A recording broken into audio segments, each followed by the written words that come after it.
Olá, tudo bem? Hoje eu quero fazer um vídeo sobre profecias. Porque outro dia eu recebi um e-mail falando bem assim grande. Jesus cumpriu, concretizou tal-se profecias. Aí lá foi citado os 10 profecias que ele fez. Aí eu queria só analisar um pouquinho essas profecias. Primeira coisa, o que significa? O que é profecia? Vamos ver a definição do dicionário. Profecia, previsto futuro, capacidade preditiva, adivinhando, Espírito Santo, a palavra de um profeta, adivinhar o futuro, aí vai. Essa que significa profecia. Agora, a primeira que está em destaque, interessante, o primeiro fala assim: nascido de uma virgem, de acordo com Isaías, capítulo 7, versículo 14. Engraçado que em hebraico está escrito donzela, não virgem. Mas essa é uma erro muito famosa que os cristãos, os missionários gostam de fazer. Porque a partir dessa tradução, eles partirem por tema que é nascido de um virgem.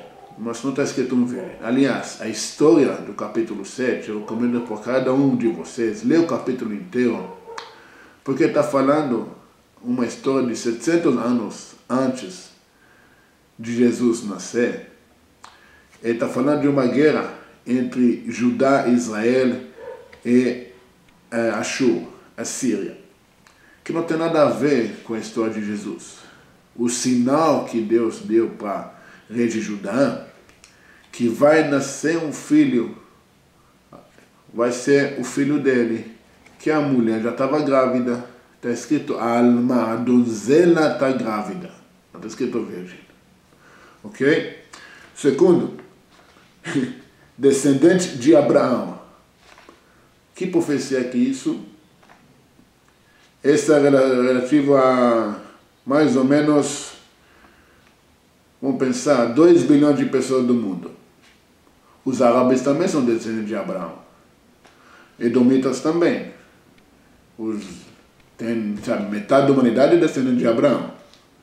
É não uma profecia, uma promessa de Deus, que para Abraão, que a descendência dele vai ser igual às estrelas. Então, tantas pessoas que vai ser difícil contar. Da tribo de Judá. Ok? Essa, óbvio, se o rei Davi era da tribo de Judá, então o descendente dele tem que ser da tribo de Judá. Mas uma coisa importante, na época, todos eram da tribo de Judá.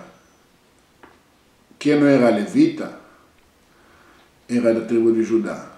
Porque depois do primeiro exílio, nós sobraremos 10 tribos. Só a tribo de Judá sobrou. Então, de novo, essa não fala de uma pessoa determinada, essa fala de uma multidão. Da casa de David. Óbvio, essa está falando do rei Mashiach. O rei Mashiach tem que ser da casa de David. Para reinar, ele tem que ser pai por filho. Tem que ser rei. Não pode ser pela mãe. O reinado, como que eu falei nos outros vídeos, que o rei Mashiach, o rei tem que vir descender de pai por filho. Como que de acordo as linhagens que tem no livro, no Novo Testamento, está escrito que é o filho de José. Mas José era pai adotivo dele. Não era o pai dele, mas também isso não vale para reinado. Essa é a lei judaica, tanto que Jesus era judeu. Só que tem outro problema. Como que eu posso ter certeza que ele é descendente da casa de Davi, se tem 2 linhagens, como que eu já falei nos outros vídeos, que são 2 linhagens totalmente diferentes um do outro? Como pode ser isso? Qual linhagem é certa? Qual linhagem eu posso confiar ou não? Então já é uma coisa que a profecia que não é bem claro como que a gente acha. 5. Nascido em Belém. Ok? Ele e muitas outras crianças. De novo, não é uma profecia afirmando que o Jesus que ele nasceu em Belém faz ele um Mashiach. Não significa nada. Até hoje em dia tem pessoas nascendo em Belém. Todo dia. Quem não sabe, tem Belém, essa cidade de Israel. Então, Belém no Nordeste. Qual Belém? Levado para Egito. Isso é interessante. Porque aqui ele fala de acordo com Oséias 11, versículo 1. Aí fui ver o versículo. O que está escrito lá? Quando Israel era menino, eu o amei, e do Egito chamei meu filho. De quem está falando esse versículo? Que o Novo Testamento, os missionários baseiam tanto, que fala que a profecia fala de Israel, falando da saída do Egito, quando Israel era menino, não Jesus, não é?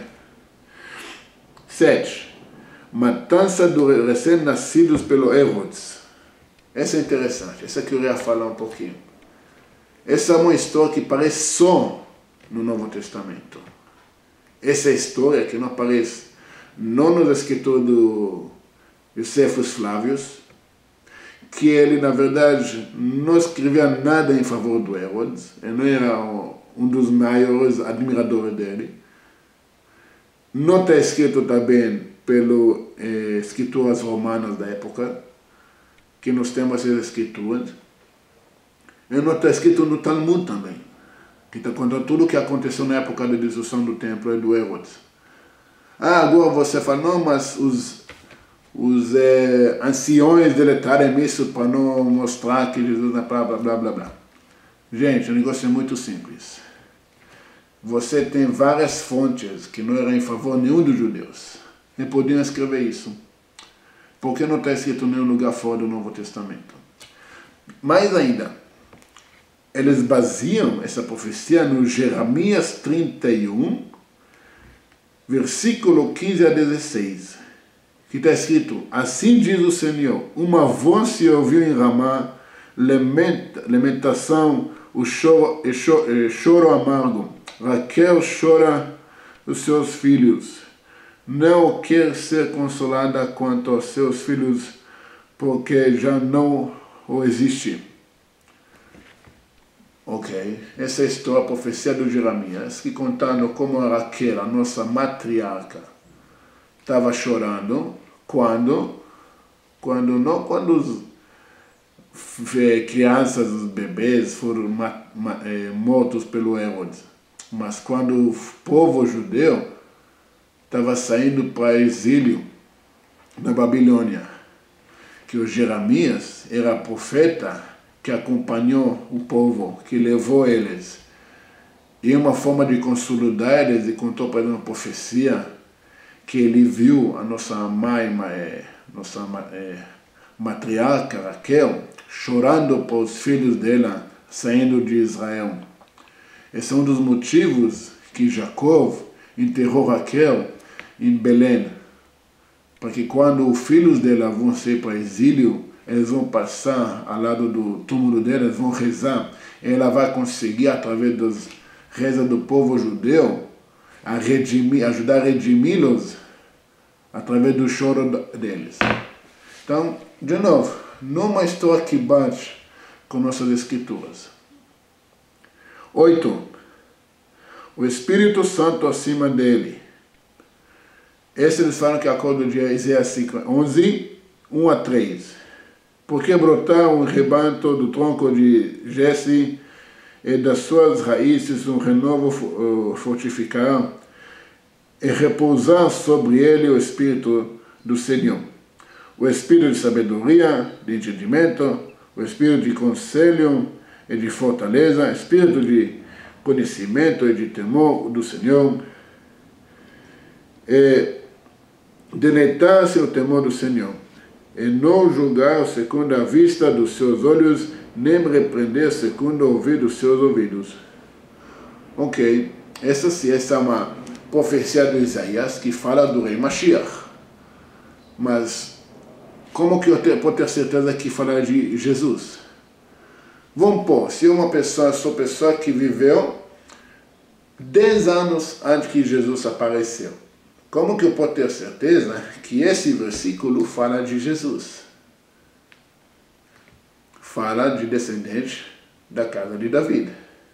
Não fala de uma pessoa específica.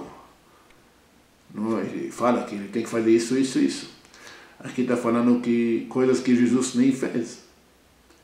Ele não jogava, ele jogava as pessoas de acordo com os olhos dele, de acordo com os sentimentos dele.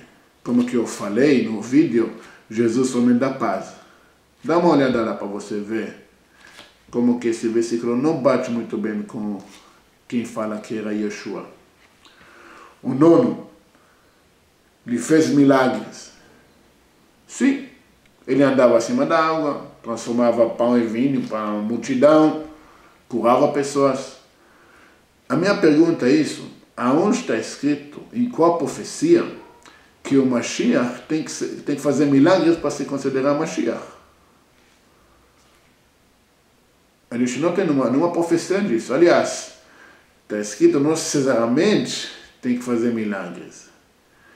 No Deuteronômio 13 está escrito que vai vir um profeta que vai fazer milagres, mas ele vai ser um falso profeta. A gente não discorda que ele fez milagres. Meus amigos, até hoje nós temos grandes rabinos, hoje em dia, que fazem milagres muito maiores do que Jesus fez.